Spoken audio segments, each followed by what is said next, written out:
Oi, oi, gente! Estamos aqui de volta. Tínhamos dado uma sumida? Talvez. Eu dei uma desaparecida por aqui também, mas voltei. Estamos aqui hoje, mais uma vez, em um Papo Fubá. Não é isso, Jimmy Macedo, nossa voz do além? Olá! Olá, Sim, Jimmy! exatamente. Temos convidados maravilhosos aqui hoje. Não é? Hoje eu tô achando, Jimmy, que nós estamos crescendo na escala da internet. Porque nós estamos angariando convidados tão relevantes ultimamente que eu tô chocado. Só sobe o nível, né? Só sobe o nível, eu tô feliz, tô realizado aqui. Sabe o que tá me deixando mais feliz hoje, Jimmy, também? Porque além da gente ter uma convidada maravilhosa, que a gente vai apresentar já já, a gente também tá promovendo a estreia de um novo rosto no Fubá, certo? Aê! Isso é maravilhoso, não é, Guerra? Isso é ótimo. Prazer estar com vocês, prazer Paulo, Jimmy, Zuleide. Gente, eu tô muito feliz nessa minha estreia aqui no Papo do Fubá. Então, espero que seja o primeiro de muitos, para que a gente possa Certamente. conversar bastante ainda por aqui. Pra quem tá um pouquinho mais atento no Fubá, o Guerra já está escrevendo pautas maravilhosas aí no nosso portal. Lá no portal já tô E agora há algum tempo. E agora tá estreando o seu rostinho e sua voz maravilhosa aqui no nosso podcast. E ficará por um bom tempo, certeza. Sim, sim. Mas como o Guerra já adiantou, nossa convidada hoje é a Zuleide Queiroz, pedagoga de formação, mestre e doutora em educação e hoje pré-candidata a deputada estadual, certo, Zuleide? Isso. Então, bem-vinda ao Fubá. Muito obrigada. Zuleide, para começar o nosso papo, essa não será a tua primeira campanha, né? Tem um histórico de... Em 2018 foi candidata a deputada federal, em 2020 disputou a prefeitura de Crato e agora tenta assumir uma vaga na Assembleia Legislativa do Ceará. O que te move a mais uma vez dispor teu nome para o eleitorado cearense? Agradeço imensamente a oportunidade de estar aqui com vocês, com essa juventude maravilhosa que me dá muita esperança, né? Quando a gente, como professora, tudo que a gente faz é pensando no futuro e quando a gente vê uma juventude aguerrida, construindo um projeto alternativo de comunicação, só nos dá muita alegria. Esse projeto, na verdade, ele é bem anterior, né? A gente começa, eu já estou com 28 anos na vida como professora, e essa vida como professora, antes dela, nos remete a uma vida como jovem numa periferia de uma grande cidade como Fortaleza, né? Então, eu nasci em Fortaleza, venho para estudar em escolas públicas, especialmente, eu digo assim, que a minha vida começou entre a Avenida da Universidade e a Avenida 13 de Maio, né? 13 de Maio para a gente é muito significativo. Então, você imaginar uma jovem menina da periferia de Fortaleza que ganha uma bolsa para estudar no Instituto Federal e sai 13 anos de um bairro de periferia, pega um ônibus para ir para a Avenida da Universidade 13 de Maio, indo para a sede do Instituto. E nessa caminhada, a gente olha para a universidade e vê assim, diz, será que eu posso estudar aqui? E aí esse sonho se concretiza quando a gente faz um vestibular. Na minha época era vestibular, não era Enem, né? Era vestibular. E aí essa construção a gente começou toda a fazer parte do movimento estudantil, e movimento estudantil lutar pelo direito à universidade, universidade pública, escola pública. E depois vem essa perspectiva de dizer, eu quero ser professora, né? E ser professora, depois que eu termino a minha graduação como pedagoga, como você lembrou muito bem, a gente também começou a militar no movimento feminista, porque Fortaleza começava um movimento muito grande, terrível, de crescimento da cidade, mas um crescimento às custas da vida das mulheres, especialmente. Então, crescimento da prostituição na cidade, e a gente, então, junto com Maria Luísa, Rosa da Fonseca, começa a fazer parte do movimento feminista. Então, eu me digo muito assim, que eu me tornei feminista em Fortaleza. Quando eu chego no Cariri como professora da URCA, da Universidade Regional do Cariri, a gente encontra aqui esse celeiro de compreensão de mundo e de realidade, que é a negritude, né, que a gente vai se encontrar aqui. Então eu digo, eu me constituí negra no Cariri. E aí essa experiência política que você pergunta assim, o que é ser mulher na política, vem muito desse passado, de ser professora, ser estudante de escola pública, lutar como professora pela pauta da educação pública gratuita e de qualidade, e aí atravessa a pauta feminina, atravessa a pauta, a gente constrói o Grupo de Valorização Negra do Cariri. Então, assim, é um corpo que se jogou nesse espaço, e esse corpo que se joga nesse espaço, ele começa a ter tarefa. E aí, muito cedo, a gente diz, qual é a nossa tarefa? Por que a gente vem para essa ebulição, esse movimento todo de estar lutando por direito, por políticas públicas? E aí aparece a tarefa como mulher, né? A gente precisa ter mulheres na política, a gente precisa falar de negritude, a gente precisa falar de violência, a gente precisa falar das nossas vidas diversas, né? E ver aí que nasce. Mas assim, um marcador muito grande foi 2018, né? Com a morte da Marielle Franco. A gente estava na construção do 8 de março, e fizemos o 8 de março muito potente, e no dia 14 a gente tem a notícia, né, da Marielle, e nós passamos um mês sofrendo muito, a gente não conseguia se ver enquanto movimento de mulheres, que a gente só chorava muito. E aí um dia a gente faz um ato dentro da URCA, 7 dias depois a gente faz um ato dentro da universidade, as mulheres pretas, nós tivemos os tambores, velas, né, no espaço da universidade. E aí algumas pessoas olham para a gente e dizem assim, o que é que vocês vão fazer agora? Marielle morreu, o que é que vocês vão fazer agora? Justiça para Marielle. Mas a gente estava num ano eleitoral. E aí a gente diz assim, não, nós temos que, como Marielle colocava, né, nós temos que não, ninguém vai nos calar. E aí veio esse desafio da gente lançar, e aí o PSOL nos chama, né, a gente já estava filiado ao partido nessa construção, e o PSOL chama todas as suas mulheres e diz isso assim, olha, vocês têm 2 opções, né? Vocês se recolherem ao medo e à insignificância no sentido do que aconteceu com a Marielle, ou vocês tocarem. E aí isso tem que ser uma decisão de vocês, porque a vida de vocês é o corpo de vocês. E aí eu vim muito convicta desse encontro de mulheres, o Encontro Nacional do PSOL, muito convicta de que eu tinha essa tarefa, eu não podia fugir dessa tarefa. Isso me emociona muito, né? Porque eu não podia fugir. E aí a gente chega para o grupo do Cariri e diz assim, como é que nós vamos ser? E foi muito legal, porque a nossa experiência em 2018, ser candidata a deputada federal, foi muito assim, foi uma construção do movimento social para o partido, que chegou e disse assim, olha, a gente entende que o PSOL nesse momento tem um projeto que intersecciona gênero e etnia, e a gente quer ter uma candidatura que represente isso para a gente. Então, é a Zuleide, né? A Zuleide que está afiliada, e aí então vai ser uma candidatura que os movimentos sociais apresentam para o partido. Então ainda hoje, quando eu fui para 2020 e agora 2022, a minha candidatura não é uma candidatura do partido, é sempre uma candidatura que nasce da discussão do movimento social. Meu número, como vai se organizar, eu fico muito emocionada assim, porque tudo nasce dessa experiência, né? Uhum. E a gente está aqui, está colocando esse corpo à disposição. A gente tem medo de se perguntar, eu sou mãe, tenho filho, daqui a pouco eu vou ser avó, mas a gente sabe que é tarefa, né? Tarefa das mulheres, tarefa do povo negro. Em 18, tu pontuou bem, né? Tu foi candidata a deputada federal. Agora, em 22, uma nova eleição majoritária, eleições gerais, tu vai ser pretende ser candidata a deputada estadual. O que levou a essa mudança, né? De sair de um cenário de Brasília para ir para um cenário Fortaleza?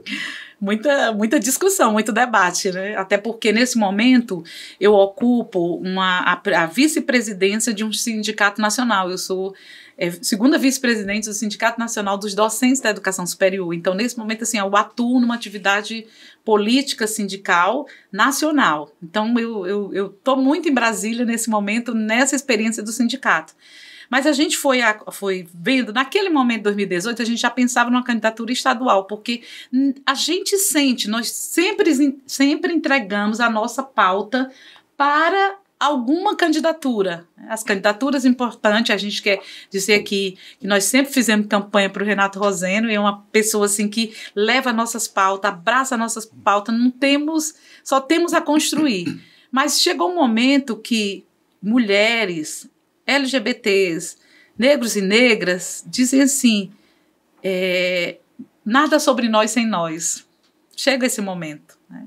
E aí a gente olha para o Ceará, olha para as cadeiras, são 47 cadeiras a deputada estadual, e a gente não se vê nessas pessoas tirando a representatividade que o Renato leva às nossas pautas, mas quem nos representa na Assembleia Legislativa? E aí, como eu sou também funcionária pública estadual, estou num sindicato estadual, a gente está num fórum estadual de servidores públicos, a gente tem nesse momento, nós estamos com uma pauta seríssima, que é, por exemplo, os editais dos concursos das universidades estaduais que não estão respeitando o percentual de cotas para negros e negras. Então, é uma pauta estadual. Quem vai brigar por essa pauta? A gente entrega essa pauta para os deputados que estão lá, mas a gente precisa ter negros e negras, precisa ter professoras nessa pauta específica. E aí foi muito isso, né? Onde é que a gente poderia contribuir mais?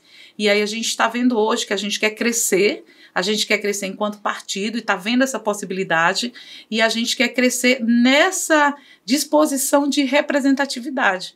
O pessoal traz pautas específicas que as pessoas dizem, as pautas de vocês são identitárias. Não, são não. As mulheres negras movem o mundo. Então, a nossa pauta não é de uma identidade, de um agrupamento. É uma pauta internacional. Nós somos feministas, transfronteiriças, internacionalistas. E nós somos feministas negras, que compreendemos que o feminismo e o socialismo é para todos, como construção coletiva, como concepção de mundo, como bem viver. E é essa pauta que a gente quer trazer hoje. E para o Ceará, num estado tão... Olha, hoje nós estamos entre o 5º estado que mais morre mulher, um dos estados mais perigosos para as mulheres. Nós estamos num estado onde, o 2º estado que mais morre a juventude negra. Então, todas essas pautas batem na gente, batem nesse corpo aqui. Então, assim, você é mulher, servidora pública, mãe, preta, mora na periferia, está com agrupamento. Então, assim, o que você precisa? Você precisa mudar esse estado, esse local aqui, né? Então, foi muito isso. Foi essa construção que tanto o movimento social como o nosso próprio partido viu isso. E a gente quer crescer, a gente quer fazer 2, 3, 4 deputados estaduais, quer mudar o jogo que está acontecendo hoje na Assembleia Legislativa, cada vez mais fascista, mais conservadora, né? Tirando nossos direitos. E é isso que a gente quer, né, nesse momento. E a composição nacional é uma composição que isso não tira a gente desse cenário, né? Então, nós vamos eleger deputados federais importantes, nomes que estão aí colocados, excelentes nomes, né? E que a gente quer agora ter um espaço no estado do Ceará, né? As mulheres Zuleide, negras. E pelo que eu entendi, você estava falando anteriormente, quando a gente estava se preparando para começar a gravar, que essa questão da candidatura, ela não passa só por um interesse pessoal, no caso seu. Uhum. É toda uma construção coletiva, em que outras pessoas, elas dão destaque também, elas têm papel de poder falar e de poder trazer para você também o interesse coletivo, né? Você estava falando que a discussão do número, a discussão das pautas que vão ser colocadas, tudo isso passa por, não só pelo seu crivo pessoal, mas por um montante de pessoas que constroem isso junto contigo. E aí eu pude verificar que você estava falando isso com bastante emoção sobre essas pessoas que também estão, de uma certa forma, na retaguarda, mas que também fazem parte dessa linha de frente em que você encabeça. E aí eu queria que tu falasse um pouco disso, como é que se dá essas discussões dentro dessa construção que você traz. A gente estava falando há pouco, assim, o meu número em 2018 foi 5044. E as pessoas perguntaram assim, por que você escolheu esse número? Né? E aí a gente vai dizer, foi uma plenária de mulheres, né? Onde as mulheres negras pensavam em ser o 50-25, por conta do dia 25 de julho, que é o Dia da Mulher Negra Latino-Americana e Caribenha. As feministas pensavam o 50-08, que seria o 8 de março. E as nossas mulheres lésbicas disseram assim, não, vai ser o 44, o sapatão, né? E ganhou. E aí se juntaram com as pretas, e fecharam e ficou o 5044. Então, assim, esse número é importante pra gente, né? Porque diz de onde a gente vai, o que a gente quer, e a gente não tá aqui negociando. Tem pautas que a gente não negocia. Quais seriam? Então, LGBTfobia, machismo, violência, racismo, essas pautas nós temos que acabar, e não tem que ter projeto de dizer assim, diminuir o racismo, diminuir a LGBTfobia, não, é acabar, né? Então, isso aí são pautas que a gente não aceita, não se junta, né? Quando você encontra ações racistas, ações machistas no contexto de uma sociedade. Então, assim, nós nos juntamos em muita confiança, e aí quando eu olho aqui, né, vejo a Érica é essa filhota dessa construção, e ela sabe muito muito bem disso, a gente se juntou porque o Cariri é um local com muita violência, né? Eu lembro bem, eu já tenho 30 anos aqui no Cariri, e sempre que eu ouvia falar no Cariri, nessa beleza do espaço, da cultura, da região, né? O Cariri, Zuleide, você mora naquele lugar que morrem muitas mulheres, então isso incomoda. Como é que você é mulher, professora, pesquisa, estuda e está com seus alunos e vive num lugar onde mais morrem mulheres? Então, a nossa vida se confunde com isso, né? Então, estar na universidade, ser professora e estar no movimento é condição sine qua non para a gente estar viva. Olha, a gente chega no 8 de março, como a gente passou, né, meses atrás, e uma das pautas nossas é lutar por iluminação pública. Olha, como é que você pensa em pleno século XXI, você ainda está com uma pauta de iluminação pública nos bairros? Por quê? Porque as nossas mulheres no Cariri e no Ceará como um todo, e no Brasil não vai ser muito diferente, se a gente for pensar, mas vamos pensar no Cariri, elas correm risco da porta da universidade, o deslocamento até a porta da sua casa. Se uma mãe, né, uma mãe da periferia, quando dá 10 horas, se preocupa com o horário que seu filho chega, a mesma coisa ela se preocupa com as mulheres. E os companheiros e os familiares também com a sua mulher, porque nós corremos risco o tempo todo, né? Então, assim, e não dá mais para aguentar tanta morte LGBT no Ceará, né? Assim, isso nós não podemos aceitar, nós não podemos dormir com essa pauta, né? Uma pauta tão terrível. Então, assim, tá com um nome à frente, trazer esses elementos e dizer assim, não se negocia, não se abre mão, a gente quer acabar com isso, nós corremos muito risco e nós não vamos ter voto de muitas pessoas, né?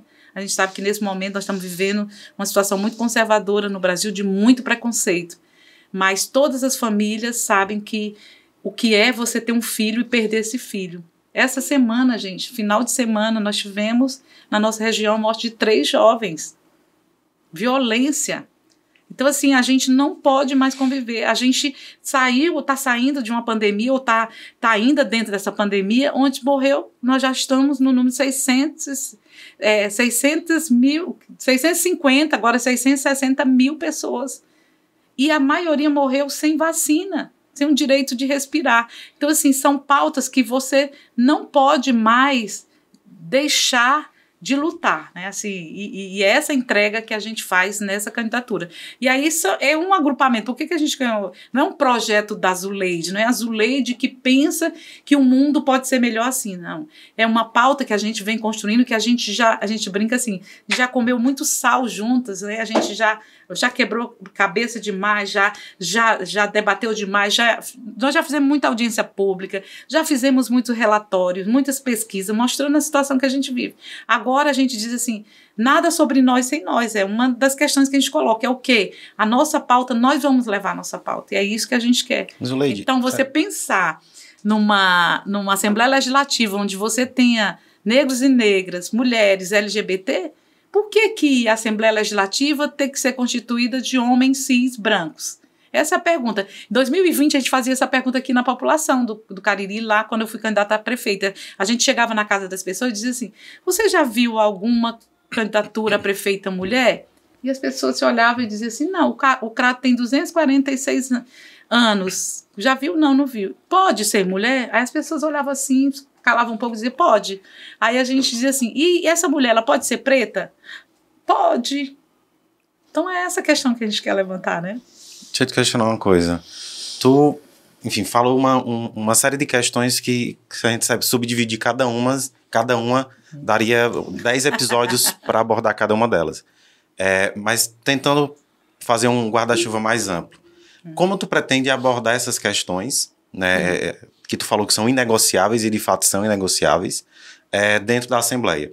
Né? Qual vai ser a ação da deputada estadual Zuleide Queiroz para interpor atividades que coíbam homofobia, racismo estrutural e tudo mais? Como lidar com isso?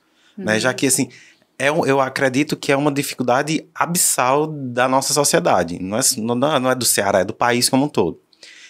E outra coisa, como lidar com isso, como bater de frente com essas perspectivas, com essas pautas, com um ideal, talvez não, um tanto quanto mais conservador, quando a gente vive no país ainda uma onda conservadora, né? Há uma onda conservadora no país ainda, e quando no estado do Ceará, a candidatura que lidera as pesquisas até esse momento, para o executivo estadual, é uma candidatura que se enraiza nesse conservadorismo. O que aconteceu? Né, eu peço que tu consiga, se for possível, abarcar tudo, porque assim, eu acho que é sintomático, por exemplo, a gente vem aí de 16 anos do Estado governado por um mesmo grupo político, né? 8 anos com o ex-governador Cid Gomes, 8 anos com o governador Camilo Santana, agora com a Isolda, mas enfim, são 16 anos com o mesmo grupo político governando. Hajam-se todas as críticas, mas não eram governos totalmente conservadores. O que mudou para que agora, em um ano de sucessão e com um governador extremamente bem avaliado, uma candidatura terceira venha conseguindo dominar o cenário dessa maneira? Abundando de políticas públicas que a gente tinha anteriormente, né? Se a gente for olhar um pouco para trás, né, você vinha num crescente de políticas públicas. Você tinha, vamos pensar na educação. Você tinha um projeto, o Ministério da Educação, que a gente vinha ampliando. Você tinha o quê? Nós conseguimos as políticas de reparação, né? As políticas como o ProUni, o FIES, a entrada de pessoas pobres, trabalhadoras na universidade. Só nessa vamos pensar também na saúde. Você sai de uma política de parceria de público e privado e você cria o Sistema Único de Saúde, onde todas as pessoas podem ser recebidas por uma equipe interdisciplinar enraizada no seu município, na sua localidade. Você vai para uma política habitacional, você começa a ter a criação das casas, né, os projetos de casa própria e aí vai. Você também começa a ter uma política mais específica de emprego e renda, que aí vem todos os projetos de assistência. Você vai perdendo isso tudo aí. Então, por que você vai perdendo? Porque a gente vai encontrando nesse contexto do mundo, e aí a gente não pode, foi importantíssimo você fazer essa pergunta pra gente, porque a gente pensa assim, o que está acontecendo que o Ceará está com o Capitão Wagner? Eu vou abrir o jogo aqui, tá? O Ceará não está com o Capitão Wagner. A questão toda é que nós temos um mundo hoje que está numa estrutura conservadora há muito tempo. Não é à toa que nós tivemos o Trump nos Estados Unidos, né? E aí, por que o Bolsonaro cresce? Vamos só lembrar antes, quando a gente teve o período da ditadura, a gente tinha ditadura na América Latina toda, não era só o Brasil. É porque nós, no Brasil, nós olhamos só pra gente, né? Mas a gente tem que pensar dessa forma. Então, a gente sai de um período de ditadura em toda a América Latina, né, financiada por governo norte-americano, para crescer na sua economia internacionalista, né, que, na verdade, é uma economia internacional que não cria empresas. Se a gente for pensar assim, você não tem indústria, o Brasil, nós não temos indústria automobilística brasileira, nós temos montadoras de automóveis, a gente pensar na economia. Então, assim, uma economia muito dependente. E aí, esse contexto dessa economia dependente, que a gente vai dizer, né, dependente de outros países, cria no Brasil uma situação em que o Brasil começa a perder espaços nessa construção internacional e a população começa a não gerar emprego, esse modelo econômico que o capital vinha trazendo. Nós não tivemos crescimento da indústria, nós tivemos uma diminuição do comércio, e aí a população começou a ficar desempregada, gente. E aí qualquer um que chega e promete que vai mudar o Brasil, o que a população vai esperar, né? Mas eu vou... Perdão por lhe interromper, tá. Mas é porque eu acho... Assim, há muitos parâmetros na tua resposta. Porque nesse relato a gente tem um espectro muito interessante que é, nesse momento de grande crescimento, digamos assim, recente do país, a gente estava com o país sendo nacionalmente e localmente governado por uma aliança conjunta, e uma aliança que teoricamente se identificava com a centro-esquerda, com uma esquerda, né? Por que na hora digamos que a situação piorou, que houve um desarranjo, ao invés de haver uma busca dessa população por um ideal de passado, que eu acho que acontece agora, um ideal de passado e voltar a uns tempos mais áureos, né, que foi enxergado para essa população mais carente, essa população não voltou a esse passado, né, e preferiu apostar em um outsider, por exemplo, em um discurso fácil. E o que mudaria agora, localmente falando também, né, que nacionalmente o campo nacional e estadual estão um pouco diferentes. Nós temos uma população com muita dificuldade. E aí é que eu digo, o Brasil, por que o movimento negro diz hoje assim, enquanto houver racismo, não haverá democracia. O Brasil, ele tem historicamente uma estrutura enraizada muito forte, né, de uma política de estruturação, de separação. É tanto que o Dr. Drauzio Varela vai dizer assim para a gente, a pandemia escancarou a desigualdade. Então o Brasil sempre foi um país desigual. O que a gente teve nesse período de crescimento, que a geração de vocês observou, é que a gente tinha um crescimento, mas um crescimento em que também a população vinha tendo políticas públicas em pequenos, nesse crescimento, mas ao mesmo tempo o capital avançava na sua exploração mais terrível, que é, por exemplo, ao invés de criar emprego, a aposta em bancos. Então, hoje, quem tem dinheiro diz assim, ao invés de eu criar uma fábrica e empregar 100 pessoas, eu vou aplicar no banco, porque os juros dos bancos são maiores. Isso aí, o governo de Frente Popular pecou nesse contexto da economia nacional. Então, a gente vai ter uma economia que cresce, o Brasil cresce nessa aparência de ter recursos, diz que começa a pagar uma dívida, mas não cresce no que diz respeito à nossa condição de vida, que é ter trabalho, emprego e renda. Então, você tem os bancos lucrando 300%, 400%, e você tem, ao mesmo tempo, 40 milhões de pessoas desempregadas. Então, é por isso que fica difícil a gente entender. O Brasil tem recursos e por que o Brasil tem tanta gente com fome? Porque exatamente a política pública nunca foi de dividir esse recurso. Aí vem o projeto para a gente. Vou voltar para a tua pergunta inicial, né, Zuleide? Qual vai ser o teu projeto? O Brasil nunca teve uma política em que pensasse assim, não, nós temos que gerar emprego para a população, condições de trabalho para a população, porque nós não vamos precisar estar alimentando com bolsa. Lá atrás, quando o governo de Frente Popular criava o programa de bolsas, né, e lembra bem que tinha o Betinho que criou os projetos, né, dos restaurantes populares, o Betinho dizia assim, primeiro a gente mata a fome, curto prazo, médio prazo, pensa as políticas, longo prazo, aplica as políticas. O que aconteceu? A gente não chegou nesse momento do longo prazo, que é aplicar a política, que é a política do emprego. Então, acabou que os bancos foram crescendo e a população foi recebendo bolsa e a gente sabia que isso, em determinado momento, ia estourar, porque essa população estava recebendo ajuda e foi isso que criou essa atitude conservadora de que eu estou sustentando vagabundos. Então, a política de auxílio emergencial que tinha lá atrás, não estou falando desse agora, né? Começou a passar para a classe média especialmente, que é ela que está nesse momento, né, fazendo essa política mais terrível de dizer que o Brasil não cresce porque tem gente, porque tem vagabundo, tem pessoas que não querem estudar, que não querem trabalhar. A gente pergunta assim, quem está criando emprego? Quem está criando espaços de trabalho? Porque eu só posso dizer que uma pessoa não quer trabalhar quando tem um espaço de trabalho, ela diz, não quero. Agora tá aí, vai na porta do Cine, amanhã, segunda-feira, que é o dia que começa a semana, vai as pessoas entregando currículo, vai a juventude, terminando o ensino médio profissionalizante, terminando a universidade. Qual é a perspectiva de trabalho que tem para ela? Aí a gente diz, e aí a gente vê um Estado, aí eu quero dizer, né, a minha candidatura, a candidatura das mulheres negras no Ceará, ela está a serviço de derrubar o Bolsonaro. Eu quero deixar isso aqui muito claro. A nossa principal momento hoje é acabar com o que a gente diz, o Bolsonaro e o bolsonarismo. O que é isso? É uma compreensão de mundo de que o Brasil não avança porque o Brasil tem um exército de pessoas que não querem trabalhar. Não, o Brasil não tem trabalho.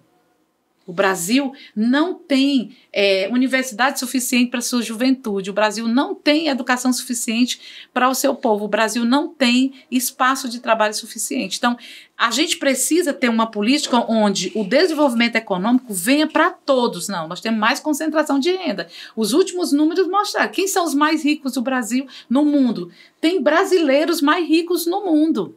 E como é que tem brasileiros mais ricos no mundo num país onde tem quase um terço da população passa fome? Então, é essa concentração de renda. Então, o que a gente quer? A gente quer um projeto econômico onde a gente possa garantir trabalho, emprego e renda e condições de vida e lazer. A gente diz assim, enquanto povo negro, a gente diz o bem viver. O que é o bom bem viver? Eu poder garantir que a minha família possa ter um lugar para morar, um lugar decente para morar, ter trabalho e ter educação para as crianças. Aí, no contrário, o que a gente faz? A gente fecha escola e faz concurso para a segurança pública. Então, quando eu fecho escola, gente, eu abro mais presídio. Porque se eu fecho escola, eu estou fechando a oportunidade do sujeito de escolher. Mas para ele escolher, ele precisa ter política de trabalho. Vou dar um exemplo concreto. Quando nós entramos na pandemia, o que estava acontecendo com o Brasil? Eu queria assim, deixar muito nítido para quem está nos escutando. O Brasil estava, aí vem lá com o Temer, com a política de congelamento, o teto dos gastos. Ainda está, na realidade. Ainda está, dentro dos 20 anos. Isso. Então a gente entra na pandemia com congelamento de recursos para a educação e para a saúde. Gente, como é que um país entra numa situação de pandemia, o mundo todo, com a PEC dos gastos, que é a emenda constitucional 95? Como é que o Brasil ia comprar vacina se está numa política de congelamento dos recursos da saúde? Então, por isso que morreu tanta gente.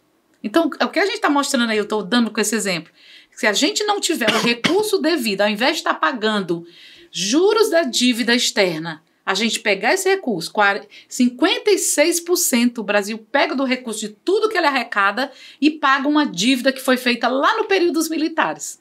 Empréstimos, né? E que isso foi gerando juros, e hoje, por exemplo, o que a gente luta? Qual é a nossa principal pauta nacional? A auditoria da dívida. O que é uma auditoria da dívida? É dizer com que gastou, como gastou, e agora a gente vai dizer assim, não, nós já pagamos essa dívida. Então, nenhum governo, nem antes, nem muito menos agora no governo Bolsonaro, não quer discutir, não quer fazer uma auditoria dessa dívida. Porque nós não devemos mais, se a gente dever um dia para os Estados Unidos ou para esses países ricos, nós não devemos mais. E a gente tem que parar com esse sangramento de pegar recursos, tudo que a gente arrecada do produto interno bruto, e mais da metade repassar para o Banco Mundial, repassar para esses grandes empreendimentos. E aí a população fica com menos de 50% para fazer saúde, educação, moradia, criar trabalhos, né? E não vai caber para a quantidade de pessoas que a gente tem. Então, assim, é uma sociedade que já se esgotou. E pior, mais ainda, que não investe no seu espaço da natureza, que é outro problema seríssimo, né? Quando você não cria as condições necessárias, você vê o crescimento da cidade. Aqui, Juazeiro, né? Olha o crescimento desenfreado da cidade. É culpa das pessoas, você passa na rua, não tem minimamente saneamento básico. Então, quando chove, qualquer situação que esteja, você fica sem ter como morar. E aí está em Barbalha, né? Nessa situação que o pouco de chuva que teve, tá a população aí sem recursos. Então, assim, eu queria só nessa rodada, dizer assim, como é que nós podemos fazer com tanta coisa numa Assembleia Legislativa do Estado? A primeira coisa, a gente quer horizontalizar a política. E o que é horizontalizar a política? É tirar a concentração de Fortaleza. A gente precisa pensar os deputados estaduais, não naquela Assembleia Legislativa lá em Fortaleza, vindo de vez em quando para o interior. Não. A gente quer criar espaço, que a experiência, o PSOL já tem vivido isso em outros estados, que é criar gabinetes, espaços de administração pública, legislativa, nas mais diversas regiões do estado. Uhum. E aí a gente não precisa, por exemplo, sair daqui do Cariri para conversar com o deputado lá ou pegar alguma coisa. Não, a gente vai ter esses espaços aqui. E aí a gente, quando eu digo assim, nós não vamos estar negociando com essa pauta, né, que se coloca para a gente como, nós não temos recurso, então, o que a gente descobriu recentemente na LOA, que é o momento que se discute o orçamento público para o ano seguinte. Nós vamos já entrar nessa discussão daqui a pouco, no segundo semestre. Você vê, pega o recurso das universidades estaduais, menos recurso que propaganda do governo estadual. Peraí, o que é isso? Então a população precisa saber que isso está acontecendo. E como é que você pode saber quando você descentralizar essa informação? E ela precisa ser descentralizada e construída todos os dias. Então, ter um espaço do nosso mandato no Cariri, ter um espaço do nosso mandato na região norte, ter um espaço do nosso mandato na região centro. Nós vamos poder estar discutindo e levando as nossas pautas para lá e trazer para cá, né? E principalmente ter mulheres. Eu acho que, sim, pensar a paridade. A gente discute tanto hoje, a gente pergunta por que mulheres não podem estar em espaços de poder? Nós sabemos administrar tão bem, entre aspas, né, as nossas casas. Hoje, se você for ver, quem move o Brasil são as mães solo. Elas que cuidam das famílias, elas que cuidam dos idosos. Então, nós sabemos cuidar e sustentar esse país. Nós nos levantamos muito cedo. As trabalhadoras domésticas são as primeiras que acordam, são as primeiras que constroem, que começam a construir esse país, a desenvolver esse país. Mas não pode estar na política? Por que não pode? E o que é política, então? É um lugar de privilégio? Não pode ser, né? E a situação da Assembleia Estadual, para mim, é muito mais assustadora, porque a gente chega aqui no Cariri e quando você vai conversar com qualquer grupo de populares e você pergunta o que é o deputado estadual? Onde é que está o deputado estadual? Ele faz o quê? Ele trabalha quantos dias? Que roupa ele veste? As pessoas ficam assim, não sei. Não sei. E quando você dá esse choque de realidade e dizer assim, olha, os deputados estaduais é um grupo de 50 pessoas que decide a vida de toda a população do estado, que decide se o governo está bacana, se não está, se precisa mudar, se não precisa. Aí as pessoas começam a coçar a cabeça e tentar lembrar em quem votou há 2 anos atrás. Que nem lembra mais. Que nem lembra mais. E nem sabe se essa pessoa se elegeu ou não, ou se ajudou a eleger um outro com o rateio dos votos na coligação, etc. E trazer essa discussão muito inicial de tudo é muito importante. Porque antes de discutir qualquer pauta, a gente precisa fazer as pessoas entenderem como é que a gente vai chegar nestas pautas, nesse ambiente. E é algo tão distante da gente, da população, que a população acha assim, que são iluminados. Então, quando você chega e pergunta para a população, você acha que uma mulher pode entrar na política? Todo mundo para. Acho. E por que elas não estão lá? A pergunta que a gente precisa fazer. Você acha que uma pessoa negra que foi negado a ela, e a gente tá, olha, ontem foi o 13, vamos lembrar aqui, foi o 13 de maio. O que é que a gente diz? Qual é o nosso grande lema no Brasil? A gente diz assim, 13 de maio não é dia de negro. Por quê? O que aconteceu? O dia de hoje, o 14 de maio. Para onde nós fomos? Quando a gente saiu da senzala? Abriram as portas da senzala. Mas abriram para quem? E para onde nos mandaram? E em seguida vem toda uma legislação para nos prender. Olha, não pode crime de vadiagem. O que era crime de vadiagem? Você não podia estar nas praças, como ainda hoje a nossa juventude, que vai fazer qualquer atividade artística nas praças, a polícia chega e manda sair. Né? Então lá atrás, inclusive, a capoeira, gente, era crime. Crime de vadiagem. Você imaginar uma arte, né, como é a capoeira, não podia ser praticada publicamente. Assim como nós mulheres não podíamos andar, estar numa praça e entrar num bar e sentar, a capoeira era proibida de fazer. Então, assim, você tem uma libertação que, na verdade, liberdade para quê e para quem? Aí a gente vem dizer, na verdade, era um projeto econômico. Para o capital que se desenvolvia, ter o escravo e manter o escravo desde que ele nascia até os 60 anos, porque preste bem atenção, outra coisa, o escravo não vivia muito não, porque o trabalho era tão pesado que eram poucos os escravos que chegavam aos 60 anos, e os primeiros que vão ser libertos, os sexagenários, por quê? Não se viam mais para nada, para casa grande. E aí você ia ficar com o escravo idoso, lá adoecido, dentro de uma rede? Não, liberta esse escravo. Zuleide, mas depois teve a lei do ventre livre, né?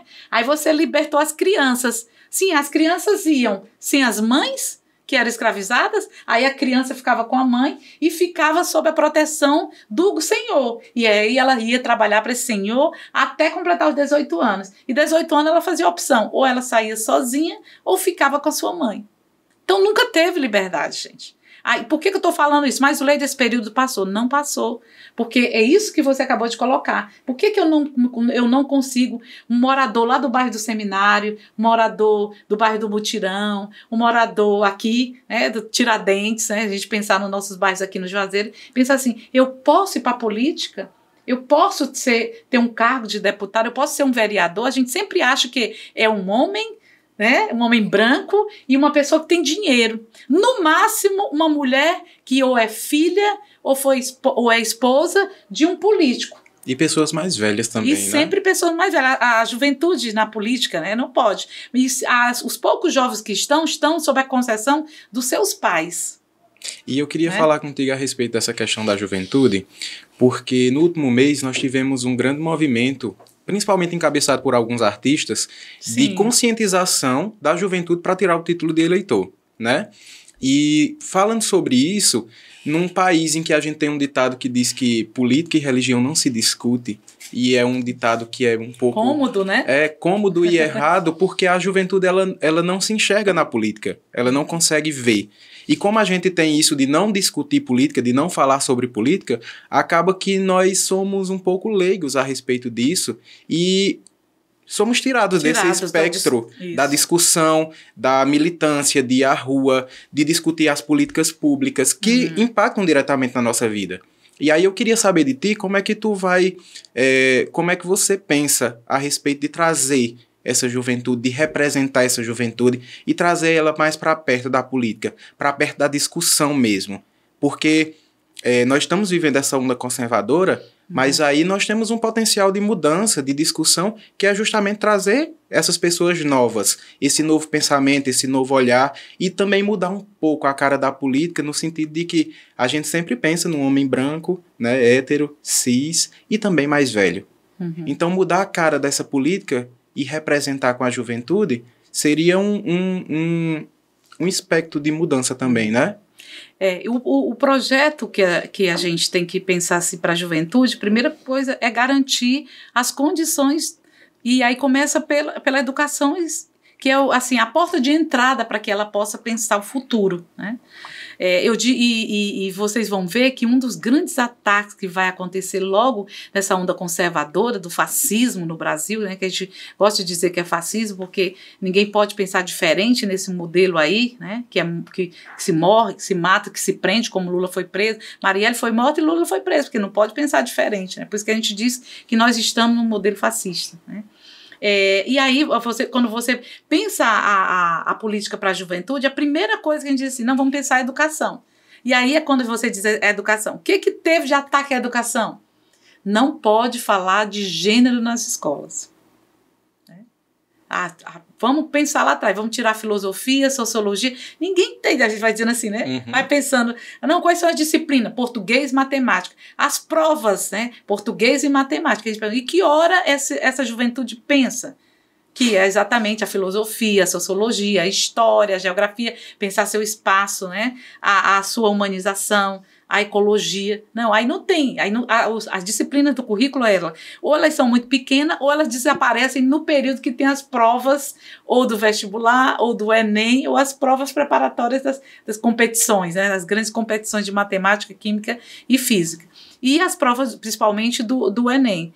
Então, além de tudo isso, você vai assistir, e aí eu falo como professora, você vai assistindo, por exemplo, quando eu estudei, eu fiz escola técnica, depois fiz a Universidade Federal do Ceará, eu tinha um currículo que era pleno de disciplinas e de possibilidades como jovem. Então, aprender uma língua estrangeira, aprender atividades culturais, atividades artísticas. Hoje não, você disse assim, não, mas Zuleide, tem as escolas de tempo integral, estão lá os meninos lá o dia todo com outras possibilidades. Mas qual é o espaço que eles têm de criação, de recriação, de dizer o que estão sentindo? E mais ainda, Guerra, que é para mim mais sério, o que é que tem no futuro para mim?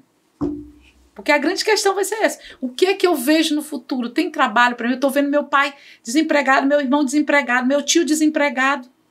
Aí vem a pergunta, eu vou estudar para quê? Só que isso também dá uma possibilidade aí dele, de entrarmos sim, aí nessa... aí a gente diz, eu posso me paralisar aqui, como muitos jovens estão se paralisando, e estão se negando, mas eu posso ter forma de resistência. A gente acredita nisso, né? Então, a gente tem hoje uma possibilidade, tem isso, de uma juventude que diz assim, esse mundo não acabou. A gente pensa assim, esse mundo não acabou. Mesmo com essa Covid, mesmo com tanta gente que morreu no Brasil, eu fico pensando assim, quem está vivo tem tarefa. Tem tarefa de mudar esse país. Porque nós estamos num país que é rico em recursos naturais, rico em matéria-prima, rico em possibilidades educacionais. Então, nós não estamos em qualquer país do mundo. Olha, bem recentemente nós recebemos aqui os venezuelanos, né? E ainda estamos recebendo pela condição que aconteceu na Venezuela.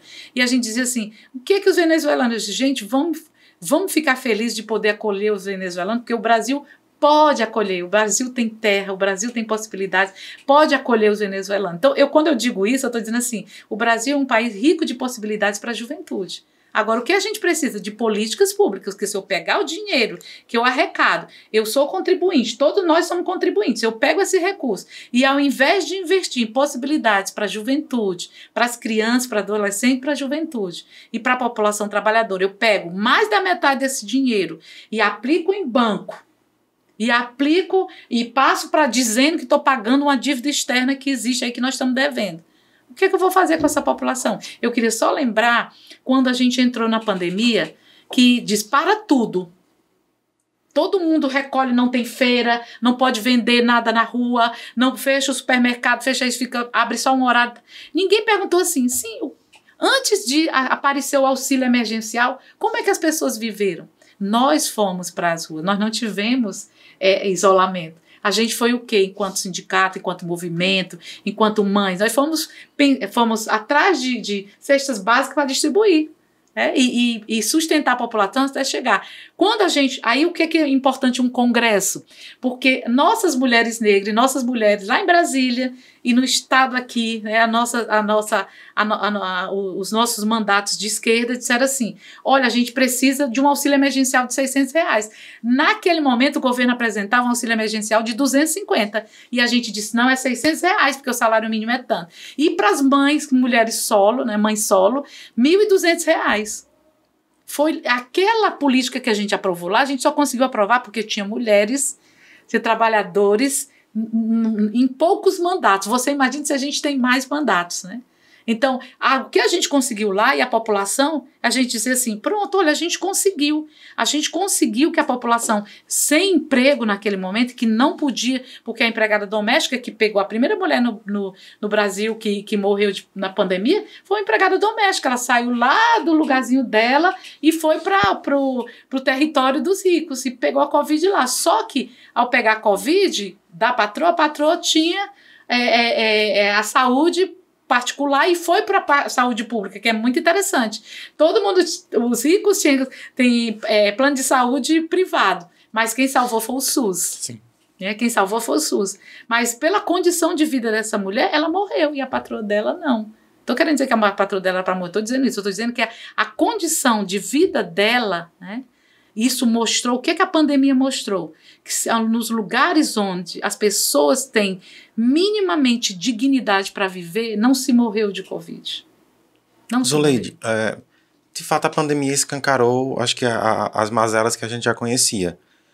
E agora existe um movimento político de tentar construir frentes para todos os lados a fim de combater um inimigo específico. E tu tá em um partido que se uniu à rede, formou uma federação, né, que é o PSOL, e o PSOL definiu que vai apoiar o ex-presidente Lula, desde o início, no primeiro turno. Porém, o PSOL, ele nasce de uma dissidência do PT. No período em que o PT esteve governando, e todas as últimas eleições, desde que o PSOL passou a existir, o PSOL teve candidatura. Tem um quadro histórico que hoje está na rede, que é a Heloísa Helena, que não abre mão do não apoio ao Lula e já chegou a chamá-lo de gangster quando ela rompeu com o partido. A própria definição do apoio ao ex-presidente Lula não foi uma unanimidade no todo da federação. Como superar essas incongruências internas para conduzir uma campanha coesa, de fato? O debate, ele é fundamental, né? A gente ter os pós e os contras, eu considero assim, porque a gente precisa, na hora de tomar uma decisão, saber muito para onde nós estamos indo. E eu quero dizer assim, que todo esse debate para a gente foi muito importante, porque no começo a gente pensava que nós estaríamos no momento de uma eleição para presidente, como nos outros momentos. As pessoas podem achar isso. Não, vai ter eleição, vai ser tudo normal. Nós vamos votar, se ficar candidatura, vamos para o segundo turno. Não, nós não estamos dentro de uma normalidade.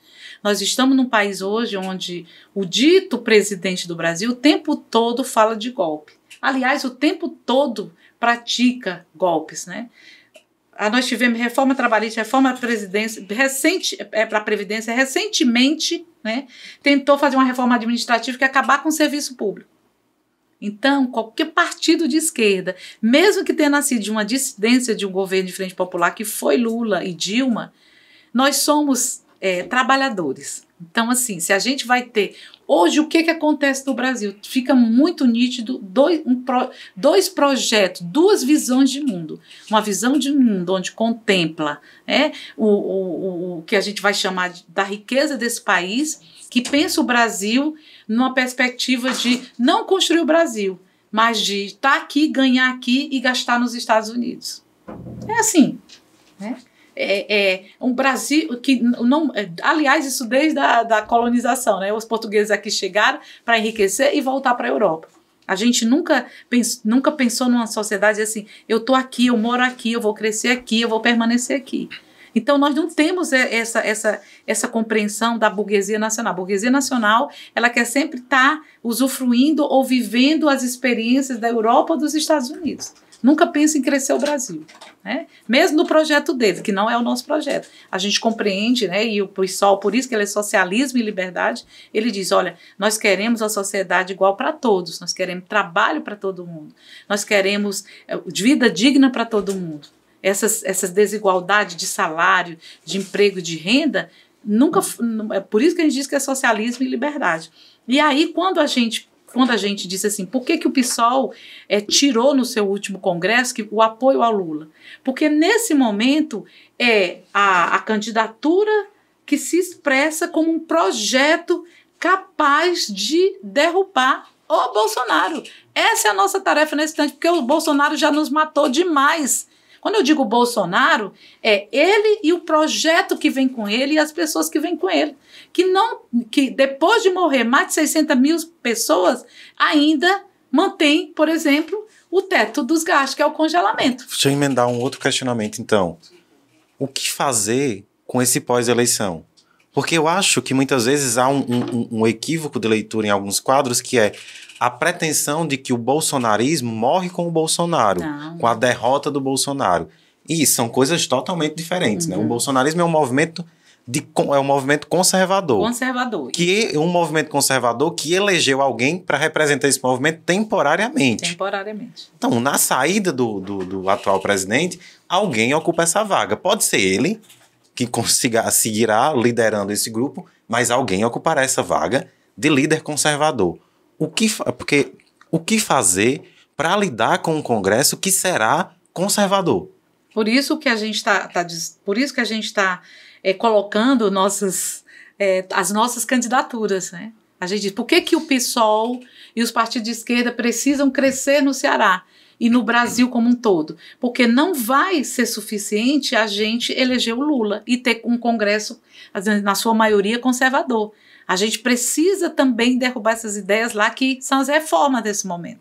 Por exemplo, acabar a reforma que apareceu, a PEC 32, que é a PEC da reforma administrativa, é para acabar com todo o serviço público. Dependendo da correlação de forças, né, fascistas ou democráticas, esse projeto pode voltar a qualquer momento. Por isso que nós vamos precisar de senadores, deputados federais e deputados estaduais nessa construção com Lula. Porque o Brasil precisa retomar o seu crescimento econômico na perspectiva do bem viver, da classe trabalhadora. Né? E aí nós vamos continuar, preste atenção. E você diz assim, e como vai ser o PSOL pós a eleição do Lula? Vai ser tudo paz e amor? O PSOL vai continuar fazendo e construindo e acompanhando a política em benefício da classe trabalhadora. Em qualquer momento que o governo fizer aliança, que não seja de acordo com o salário mínimo, vamos, no próximo ano elegemos o Lula, no próximo ano vamos ter uma discussão sobre salário mínimo. Se a gente considerar e ver que os cálculos, de acordo com a inflação, o salário mínimo apresentado pelo governo Lula não é o que representa o direito da classe trabalhadora, nós vamos reivindicar. Então, o pessoal não está entregando um papel em branco, né, que a gente chama papel, né, assinado, sem ter um termo. Nós temos termos. Inclusive, eu quero dizer aqui que nós lutamos muito para que o vice do Lula não fosse o Alckmin. Nós lutamos muito. Porque nós já sabemos o que Quem essa seria aliança o vice desejado pelo pessoal? Não, Então? eu acho, qualquer pessoa que fosse do agrupamento dos trabalhadores. Aí nós não precisa ter nome. Uma coisa que eu acho muito legal no PSOL é que a gente... Mas assim, aí, desculpe, o Zuleide. Lula, porque tu quer, aí não seria uma... Nós nunca pensamos assim. Porque- Nós estamos reivindicando um vice-presidente.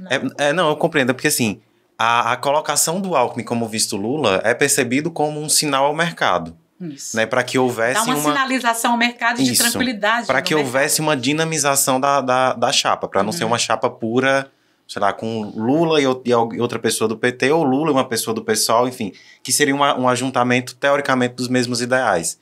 Esse ajuntamento dos mesmos ideais numa chapa Lula não enfraqueceria uma campanha nesse espectro mais amplo de necessidade de demonstrar uma amplidão de forças unidas para buscar bater de frente com o inimigo eleito, digamos assim? Nós vamos ver isso agora, né? Porque, assim, qual é a pergunta que a gente faz? Quem é que o Alckmin traz? Né? Se você for ver a administração, por exemplo, do Alckmin em São Paulo, foi uma administração para a classe trabalhadora desastrosa. Fez todas as reformas. E aí a gente não tem ilusão de que nós vamos precisar estar muito vigilantes nesse governo que se constitui aí. O que nós queremos dizer é que, nesse momento, ter essa força para derrubar o Bolsonaro, ela é muito importante, por isso nós estamos nela. Nós fizemos a crítica ao Alckmin, mas o Alckmin é vice do Lula e o PSOL continuou nesse horizonte, porque nós temos tarefa e nós sabemos da responsabilidade. Nós precisamos derrubar Bolsonaro. Mas nós não, ao dizer isso, a gente não pode deixar de fazer a crítica. E fizemos a crítica necessária. A gente disse, olha, nós consideramos que o Alckmin não é a melhor aliança. Foi feita, mas como nós temos a responsabilidade de derrubar esse governo fascista que morreu, que matou mais de 600 mil pessoas, nós vamos ter que estar subindo no palanque com esse agrupamento do Alckmin. E aí, mas a gente vai estar vigilante, no sentido de que a experiência vivida em administrações do Alckmin, que ele teve experiência como governador de São Paulo, nós lá estávamos e sabemos o que foi desastroso. Isso não pode se repetir. Então, nós não estamos dando um termo para o Alckmin, né, fazer o que ele fez lá na frente como vice-presidente. E esperamos que o PT também não faça isso, né? E é por isso que a gente precisa permanecer fortalecendo o sindicato, fortalecendo movimentos sociais, fortalecendo a organização da classe trabalhadora, porque independente do presidente que a gente tiver, se a gente tiver o presidente Lula, vai ser muito mais fácil negociar, mas as pautas da classe trabalhadora, elas precisam estar na ordem do dia. E qual é a pauta principal? Nesse momento, é trabalho e comida. Gente, nós nunca tivemos uma pauta tão rebaixada. O que a gente estava pedindo? Vacina e comida no prato? Isso é o fim. Isso é o fim de qualquer processo civilizatório que diga que você tem. Nós estamos no século XXI. Como é que a gente está pedindo vacina e comida no prato? Então, foi retrocesso esse período muito grande. Nós temos que retomar a democracia, precisamos. Por isso que o PSOL está nesse agrupamento grande. Eu vou emendar outra pergunta, eu estou monopolizando o microfone já. Mas só um outro questionamento. Ainda nesse espectro mais macro. O que representa uma candidatura Lula repetida há 40 anos? Porque o Lula é candidato a presidente da República há praticamente 40 anos. Dominando ou monopolizando o espectro da esquerda como principal liderança. O que isso representa, né, em um momento como esse? Qual o ponto que o pessoal não abre mão no programa de governo?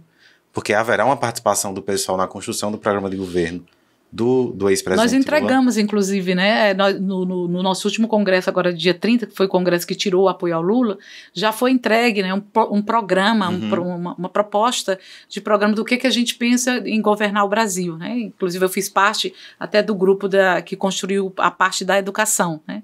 Então, esse projeto já foi entregue, que é a defesa dos princípios da educação pública, do trabalho, da renda, e nós vamos disputar com os nossos senadores, com os nossos deputados federais e estaduais, essa agenda, né? Acho que... Então, voltando. O que representa a permanência do Lula nesse jogo político há quase 40 anos? O que falta para que haja uma renovação política nesse campo e a gente observe o surgimento de uma liderança sólida, que ainda não existe? E qual o papel de uma outra figura muito importante, que está ali mais ou menos no mesmo espectro, que é o ex-ministro Ciro Gomes, na campanha presidencial de 2022. Certo. Então, assim, nós, povo negro, nós temos muita tranquilidade com os idosos, é tanto que a gente sempre evoca a nossa ancestralidade. Então, o Lula ter 70 anos, ter 40 anos administrado, ele acumula experiência. Não, só para deixar claro que o meu questionamento não leva em conta, o etarismo. Isso, não leva em conta o etarismo. É o fato de ter uma mesma figura monopolizando um espectro há 40 anos como liderança mor. Aí a gente balança o nosso, né? A gente não conseguiu, e aí a gente coloca muito isso para o PT, porque se você vê, o PSOL fez construções importantes. Trazer a discussão lá para trás do Boulos presidente, né?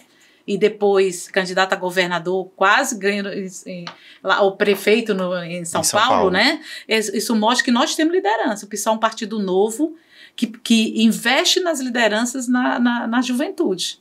A gente não percebeu isso no PT, né? Por isso que se apresenta aí. Mas aí o que acontece? Eu compreendo o retorno ao Lula, porque nós estávamos num projeto de crescimento, né? E houve uma ruptura. E é normal que a gente... O que foi os 4 anos do governo Bolsonaro, gente? Foi de retrocesso inclusive, não só nas políticas públicas. Ele acabou com as políticas públicas e ele impôs um novo modelo de visão de mundo e de construção de país. Então, houve uma ruptura daquilo que vinha se construindo. O que eu percebo hoje quando eu estou nos movimentos sociais? A necessidade de retomar a partir dali. Então, eu compreendo muito bem quando as pessoas dizem assim, eu quero o Lula de volta. Eu compreendo muito bem. Porque as pessoas tinham como, bem aqui, esse cara vinha construindo e ia ser natural que ele fosse entregando para outros. O que aconteceu? Aí a gente faz balança. As alianças que aconteceram em determinados momentos nos estados, nos próprios estados, e que a gente foi perdendo essa centralidade de uma política econômica que viesse a dividir, a tornar o Brasil um país mais equânime. E a gente não conseguiu como política pública na disputa com o governo de Frente Popular. E aí, com a chegada, né, com a entrada desse governo conservador do Bolsonaro, para a população, se entende que houve um rompimento, um corte, né, abriu-se aqui uma ferida e que a gente precisa fechar. Então, eu compreendo muito bem quando as pessoas dizem assim, as mulheres trabalhadoras rurais, elas chegam assim, mas no período do Lula, Zuleide, eu tinha uma bolsa, eu tinha o meu salário, eu tinha uma ajuda na plantação, né? E o Bolsonaro tirou tudo isso, gente, tirou tudo isso. Então, é natural que as pessoas sonhem em voltar a ser o que era antes. Eu compreendo muito bem o que é esse sonho. Então, nós que estamos na política, a gente diz, a gente podia ter tido muito mais. Vou dar um exemplo. Lá atrás a gente diz assim, durante o governo Lula, lá atrás a gente diz assim, vamos colocar 10% do PIB na educação.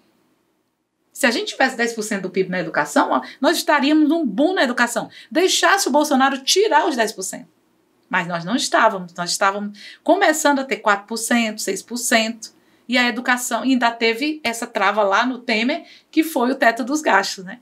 Então, assim, é natural que a população queira o Lula de volta. E a gente errou de não ter construído, né? A gente não conseguiu construir nomes dentro do próprio PT. No caso do PSOL, a gente lançou sim nomes, a gente vem trabalhando. O Boulos agora se apresenta para deputado federal, porque a gente vai precisar ter bons nomes para administrar com Lula nacionalmente e levar a nossa agenda, né? Então, ter nomes como Boulos, Guajajara, Thalíria, João Alfredo aqui que está indo, né? O coletivo de mulheres Bora de Rumo, o coletivo feminista que estão se candidatando a deputado federal aqui no Ceará, são nomes que a gente diz assim, que vão levar a pauta do PSOL. E a pauta do PSOL ela é muito interseccionalizada, o que a gente diz gênero, etnia, e ecológica, né, também, que a gente precisa levar.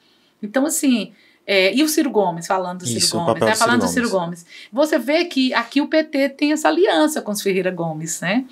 E o que essa aliança traz para a gente, para o Ceará, né?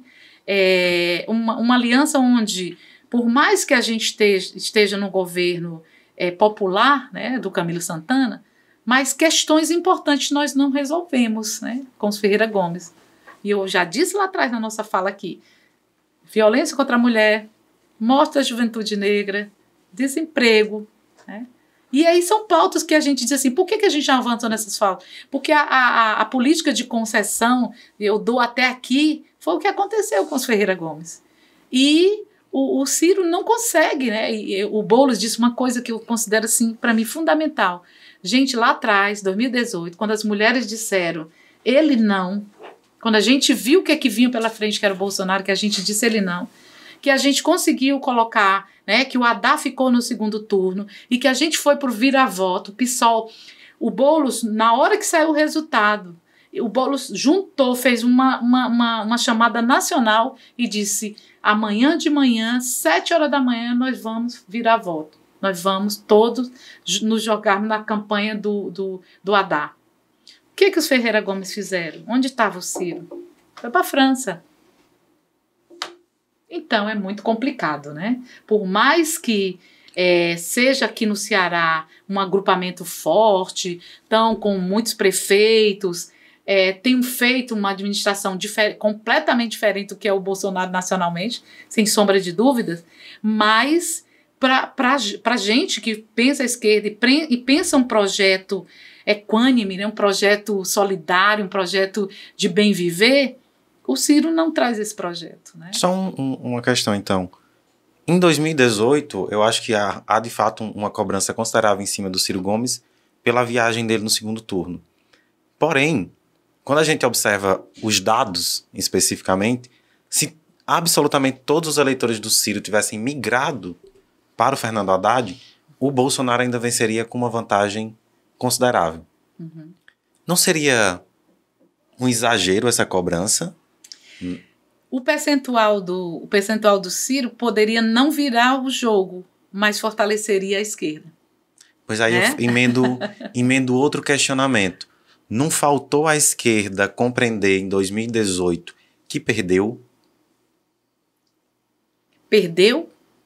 Não, se a gente tivesse perdido, nós não estaríamos hoje aqui. A gente pode ter perdido naquele momento os cargos de presidente, de governadores, mas nós nos levantamos. Nós não podemos pensar de que com o Bolsonaro a esquerda perdeu. Olha por que o Brasil está vivo hoje e a gente está aqui falando e resistindo. Não, eu acho a retórica muito boa. Mas não faltaria reconhecer que houveram equívocos absurdos, consideráveis, cometidos por grupos políticos desse espectro que levaram à eleição do Bolsonaro em 2018 e que entender também que não é um ato de eu vou pra rua virar voto que me faz vencedor desse processo. Eu acho surreal, às vezes absurdo, uma concepção de que, porque eu estava na rua, no dia tal, com o bolo, conversando assim, isso nos fez vencedor. Isso não nos fez vencedor em absolutamente nada. Falhou-se. E não se falhou naquele momento. Não é uma ação de 45 do segundo tempo que sana o problema. Mas deixa eu te dizer, quando os portugueses aqui chegaram, eles chegaram na parte de cima dos navios. Quando os negros chegaram nas terras brasileiras, eles chegaram na parte de baixo dos navios. E a gente estava numa tempestade no navio naquele momento. E a gente pergunta muito quem ficou para garantir a resistência no Brasil. É balanço. A gente não podia sair para a França. A grande maioria da população, quem ia ficar? Quando eu estou discutindo, na verdade, esse acontecimento do Ciro Gomes, mas não é a França que eu estou falando. Eu estou falando na hora de se pensar um projeto de mudar o Brasil, a política brasileira. O que a gente quer mesmo? A gente quer diminuir a violência ou a gente quer acabar com a violência? A gente quer um percentual maior de empregos ou a gente quer o pleno emprego? O que a gente quer? Um percentual de filhos da classe trabalhadora na universidade ou a gente quer todos os jovens na idade escolar que possam ir para a universidade? Então é esse projeto. A gente pode dizer assim, que existe um projeto onde a gente diz assim, a gente quer um Brasil capaz de cuidar dos brasileiros. Não, a gente quer um Brasil que dialogue com os ricos e que a gente possa ter concessões melhores para os pobres. E a gente quer aqui um projeto só para os ricos, onde se morrer, morreu, é mais um que morreu, que foi o que está acontecendo agora. Porque as 600 mil que morreram, vamos ver onde moravam, se trabalhavam e por que morreram. Então, assim, é o que eu digo, assim, quando a gente fala de nomes, quando a gente fala de Bolsonaro, quando a gente fala do Boulos, quando a gente fala do Ciro, a gente está falando de nome porque são pessoas que apresentam projetos de mundo. E aí, nesse programa aqui, quem está nos escutando e vai nos escutar, é isso que a gente precisa compreender na política. O que é que essa pessoa representa como projeto de vida e para o Brasil? Eu não posso votar na Zuleide porque eu gosto da Zuleide. Eu tenho que votar no projeto que a Zuleide apresenta. Quando você coloca assim, Zuleide, quem está junto com você? É essa pergunta que a gente tem que fazer. Então, nesse caso, Zuleide, em 2022, falta a Ciro uma condição de diálogo para a construção de uma frente ampla, isso. Porque em 2018 nós tínhamos vislumbres do que seria o governo Bolsonaro. Hoje a gente tem dados, concretizações. Então, uma coisa é você pensar no que seria, e aí ele foi para a França, né? E agora a gente tem o que realmente foi. São 4 anos de um governo Bolsonaro. Isso. E aí falta hoje, em 2022, essa capacidade de conversar com outros grupos políticos, mesmo divergentes, para a construção de uma frente para combater o Bolsonaro? Eu fico até perguntando assim, o Ciro poderia ter sido o vice do Lula. Ele aceitaria? Ou ele queria ser o presidente e o Lula vice? Então, assim, tem hora que a gente tem que pensar se o projeto é coletivo ou o projeto é individual, né? A gente tem que pensar muito isso. Então, assim, o Brasil, lamentavelmente, de novo, a gente está discutindo a política e nomes de homens, né? De novo, a gente está nesse debate que a gente quer crescer, que a gente quer mudar, mas a gente não consegue, a gente tem dificuldades, né? A gente tem dificuldade de pensar um outro mundo. Quando eu digo isso, é pensar nas possibilidades que esses projetos se apresentam aqui. Trazer o Ciro Gomes para o círculo do político é muito interessante, porque a gente teve a experiência deles no Ceará, a gente tem a experiência deles em Sobral. Como é que seria essa experiência no Brasil? Um presidente que hoje fala uma coisa, está conosco, está no palanque, amanhã não está mais, amanhã está batendo no projeto do Lula, está batendo no projeto do Boulos, entendeu? Assim, para onde vão? Qual é o projeto? Para onde, na verdade, estão indo, né? A gente lamenta muito, porque eu penso que seria mais fácil, por exemplo, estar na experiência do Ceará, estar com o Lula e o Ciro numa dobradinha do que estar com o Alckmin, né? Para a gente aqui do Ceará que teve a experiência com os Ferreira Gomes, seria bem mais tranquilo, né? Mas eu fico me perguntando se ele aceitaria, ou ele quer ser o candidato a presidente, ele. Aí eu pergunto, quem vem com ele? Qual é o projeto que vem com ele, que nos represente, né? Ele vai ter que mostrar isso. E ele tem que mostrar isso no dia a dia, né? Cara, com todo respeito, qual o projeto que é uma das coisas que mais sinto falta, de verdade?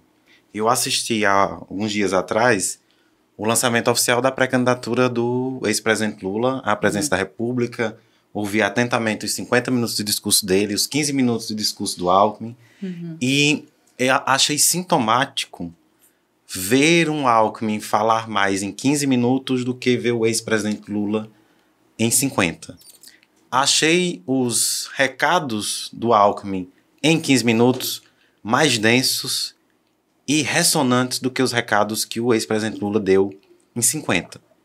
Senti falta de ouvir do ex-presidente Lula qual é o programa de governo dele. Sem uma retórica vaga. O que seria para mim uma retórica vaga? Dizer que vai acabar com a miséria no país. Eu sei que precisa acabar com a miséria de fato. Mas dizer para mim que eu vou acabar com a miséria é vago. Eu vou devolver o país a um espectro de picanha e cerveja. Massa, excelente. Como? Não está, eu acho, faltando a esse projeto apresentar o projeto? Para que o eleitor, quando vá à urna em outubro e votar no ex-presidente Lula, saber objetivamente em que ele está votando e não votar unicamente na perspectiva de eu vou votar no ex-presidente Lula por uma memória em que ponto estávamos e para demover o atual presidente. Que é muito um processo que foi feito em 18, de eu vou votar no Bolsonaro porque eu não quero esse grupo político, né? Sem muita reflexão do que estava se fazendo ali. Não falta dizer objetivamente, eu vou fazer isso assim. Eu ainda complemento, o pessoal, ele irá participar dessa construção de um plano de governo? O que, na verdade, nós fizemos no nosso Congresso Nacional. A gente aprovou um plano de governo para o Brasil, que nós, enquanto candidatos, vamos apresentar no âmbito estadual e federal, né? Esse projeto foi entregue para o presidente Lula. E a gente quer fazer parte dessa Constituição. Se nós tiramos como votar no Lula, a gente quer ver esse nosso projeto que a gente entregou na Constituição com ele. Então, nós vamos para essa disputa. Nós vamos para a disputa tanto no projeto dele, que ele está construindo e está trazendo. Agora, a memória, aí eu acho que é muito interessante, né? A população, nesse momento... e aí a fala do Lula, ela traz muito a tentativa de trazer a memória do passado, né? Que é muito isso, essa fala dele, né? Emotiva, emotiva, porque ele quer sempre dizer assim, como era lá atrás e como foi com o Bolsonaro, como era lá atrás, como foi o Bolsonaro. A gente que acompanha a política, a gente quer ver assim, e agora o que é que vem para frente? Isso. Né? E agora o que é que vem para frente? Por isso que cabe a nós entregarmos, enquanto esquerda brasileira, esse projeto e estar vigilante com o Lula.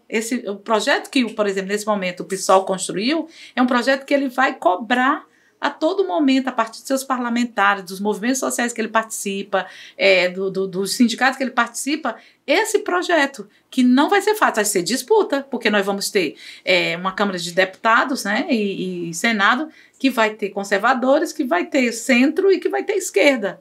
Né? E aí a gente vai ter um governo em disputa. Por que a gente diz que é um governo popular em disputa? Porque tem um vice que é o Alckmin. Nós sabemos muito bem disso. Então é um governo em disputa. Agora, é um governo que defende o princípio democrático. Essa é a grande questão. O que é que nos une? O que é que nos juntou nesse momento? É o princípio democrático.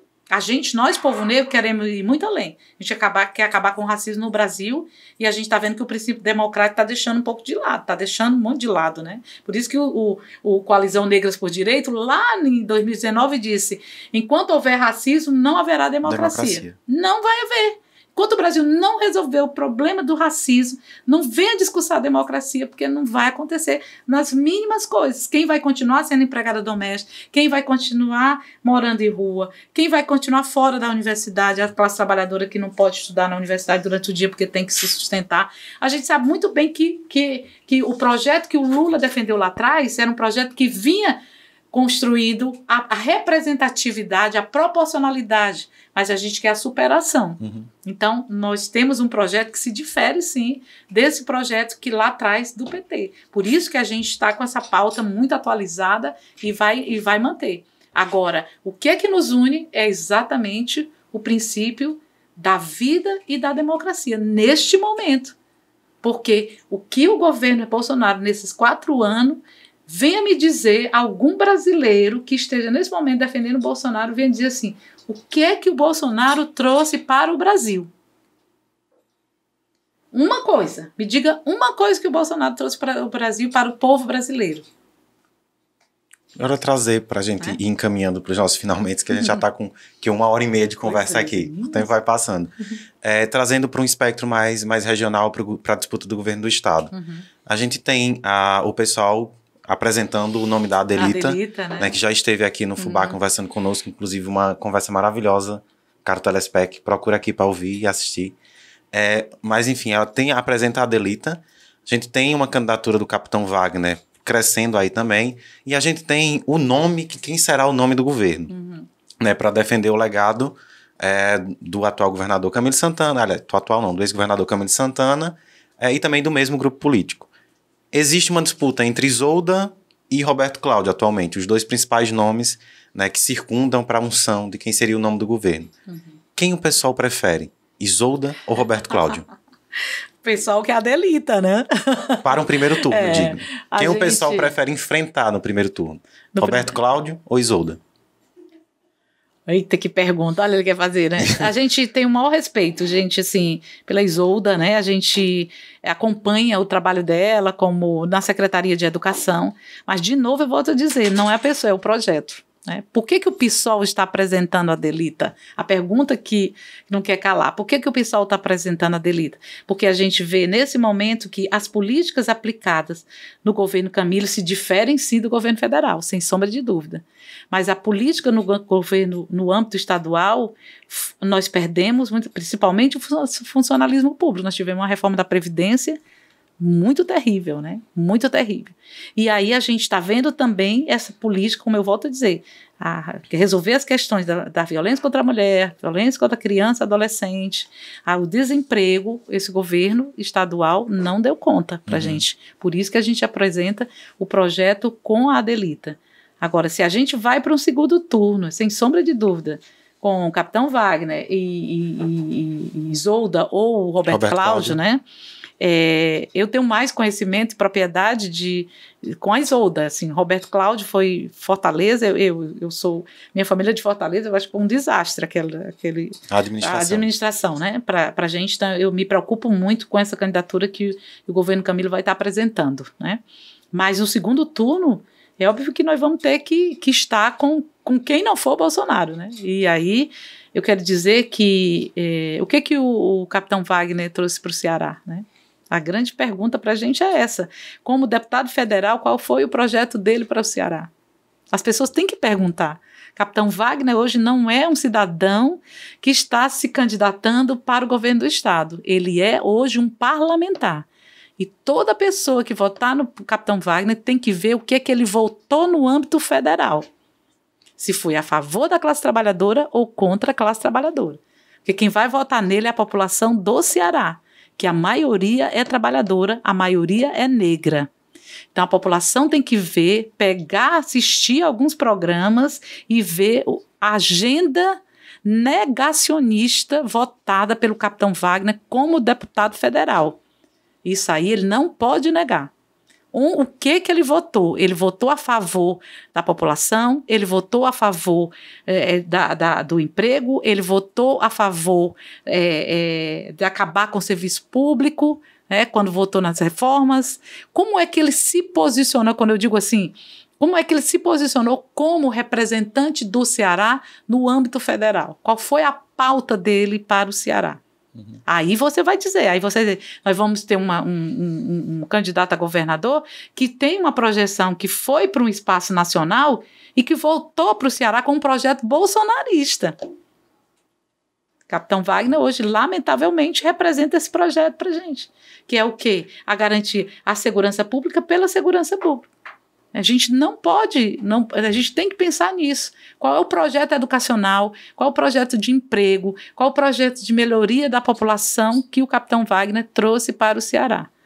E se ele tiver, ele que apresente nesse período da candidatura. Aí você vai dizer assim, mas o Leide ele está à frente das pesquisas, né?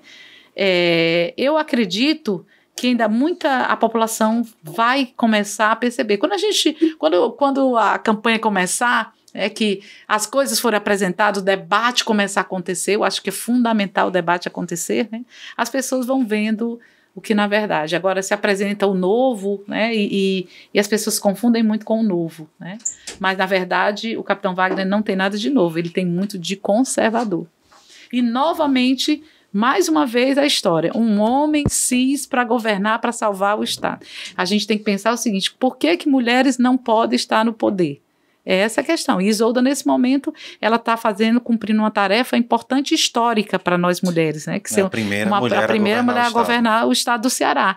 E a Adelita se apresenta nessa perspectiva. Quando a gente apresenta a candidatura da Adelita, é para trazer esse diálogo que a gente chama interseccional. Mulher pode estar na política? Essa é a questão que o pessoal apresenta para a política estadual, porque nunca teve. A Isolda está porque era vice do Camilo. Ela não está, ela não foi não foi a candidata, ela estava vice. É diferente, nós estamos apresentando agora uma candidatura. Mulher pode ser governadora do Ceará? Essa é a pergunta. E aí a gente apresenta um bom nome, um nome de experiência, de inserção, de mãe, que compreende a política da classe trabalhadora, porque é inserida na periferia de uma grande cidade, está aqui na região hoje, né, morando na nossa região, vivendo aqui, conhecendo os espaços que a gente tem. Então, assim, é uma possibilidade. E a gente está aqui para dizer assim, nós, mulheres, podemos estar no poder. Mais algum questionamento, Guerra? Para finalizar, eu acho que seria interessante, Zuleide, falar um pouco sobre entrar novamente no campo da sua candidatura. E aí, observando muito seus movimentos, eu vejo que você caminha muito pelas comunidades aqui da região, né? E você teve na sua fala um questionamento que me chamou a atenção, que você falou que hoje a gente precisa de emprego e comida no prato. Mas um povo sem cultura também é um povo sem identidade, né? E aí, observando um pouco sobre tudo que você constrói e por onde você anda dentro desses movimentos culturais, não só culturais artísticos, mas do movimento cultural popular, das rezadeiras, do nosso reizado, eu queria que você finalizasse com uma fala sobre essa questão do seu projeto para a cultura, para que a gente possa encerrar essa conversa trazendo um pouco sobre essa questão e finalizando também falando sobre a sua candidatura. Tem uma mulher negra que morreu o ano passado, a Bell Hooks. Foi o ano passado. Foi Bell Hooks. Ela tem um livro muito legal que ela diz assim, das margens ao centro. O feminismo negro é para todos, né? E aí eu evoco aqui essa reflexão da Bell Hooks para dizer assim, quando a gente chega no Cariri, a gente encontra esse espaço, né, da margem ao centro. O que é isso, né? Se a gente quer um projeto de mundo, o Cariri apresenta esse projeto de mundo quando ele consegue ter, numa mesma região, ele consegue ter a natureza, ele consegue ter a cultura, ele consegue dialogar com espaços do sagrado, né? Ele consegue dialogar com as diversas religiões, né? E aí a gente está colocando aqui as religiões de matriz africana, que são muito fortes, assim como a gente tem o Padre Cícero, a gente tem o catolicismo, a gente tem o protestantismo, a gente tem as religiões de matriz africana que precisam ser respeitadas, né? Que a gente sabe que sofrem muitas violências, né? Mas nós temos, né? E aí a cultura, assim, é uma das coisas surpreendentes aqui, que traz pra gente, que aflora qualquer possibilidade de esperança. Essa semana a gente estava na audiência pública, né, para garantir a permanência do espaço do Centro Cultural BNB. O CCBNB. O CCBNB, né? E eu mostrava a programação na audiência e dizia assim, gente, como é que a gente tem no primeiro dia a Rosário, né, que é uma grande mulher na literatura de cordel, né? Na carta de abertura do CCBNB. Então isso mostra assim, como a cultura ela mostra um projeto para a gente de vida, né? E de possibilidades de esperança e de junção de gerações. Aqui o Cariri tem uma capacidade da gente ter um curso de música, o curso de artes visuais, o curso de teatro, a gente tem cursos técnicos, né, nas escolas de profissionalizantes de arte. Por que tudo isso? Por que a gente tem esse agrupamento de cursos de formação de artistas? Porque aqui é um caldeirão, né? A gente, toda vez que a gente quer se fortalecer, a gente vai lá nas Mulheres do Coco, e lá a gente encontra um lambedor, a gente encontra um espaço de acolhimento, e a gente encontra a dança do coco. A gente vai mais na frente, a gente encontra o reizado, né? A gente, dia 6 de janeiro, a gente tem aquele grande encontro do reizado. Agora a gente vai ter aqui, né, a festa do Santo Antônio. Então, todas essas expressões, né, artísticas, que a gente vai dizer, culturais, elas reconstituem para a gente um espaço de identidade cultural e de identidade de um povo, que se contrapõe a um modelo único, que é o que o mundo quer trazer para a gente, que é esse modelo que a gente diz, modelo do capital. Então, assim, a gente diz, nós somos povo cariri, nós somos cearense. Quer dizer, você está trazendo aí toda a sua ancestralidade de quem formou essa população. O Cariri teve a presença dos negros, o Cariri tem a presença dos povos indígenas, o Cariri tem a presença dos portugueses, e o Cariri é todo esse caldeirão. E o Ceará é isso, né? Então, assim, a cultura para a gente é como se fosse a espinha dorsal da busca desse bem viver. Acho que vai ser através da cultura que a gente vai encontrar quais são os nossos caminhos, né? E essas mulheres do coco, o rezado, né? Ele enraizado nos bairros, quando a gente passa, vê aqui nos nossos bairros, na zona rural, que a gente também vai encontrar muito forte, né? A gente vê assim, quanta esperança. E as universidades, elas estão começando a compreender e ser sensíveis a esse lugar, né? A gente tem aprendido muito. Eu, como professora da universidade, todos os dias eu aprendo. Ontem eu estava no espaço da Escola de Saberes, né? A gente estava lá no lançamento de livros e estava com uma cantora maravilhosa e tivemos a Tarsila, de 12 anos, cantando, uma diva, né? E aí a gente vê assim, como as crianças veem nesse espaço a possibilidade de ser feliz, de ser artista, de ser uma profissão. Eu posso ser advogado, eu posso ser médico, mas eu posso ser cantor, eu posso ser pintor, eu posso ser artista, né? E isso é muito legal, né? E aqui esse é o projeto. A gente não tem que inventar um projeto. O Cariri já é uma concepção de mundo e um modo de vida. Então, eu estou muito feliz de estar aqui. Zuleide, a gente só agradece demais a sua visita, a sua vinda aqui. E para que o nosso público te encontre, o que eles precisam fazer? Quais são as tuas redes sociais? Nós temos o Instagram, é Zuleide Queiroz Pissol, no meu Facebook é Zuleide Queiroz, e o outro... Twitter, Zuleide Queiroz também, o muito Twitter. bem, tá em todas as redes sociais.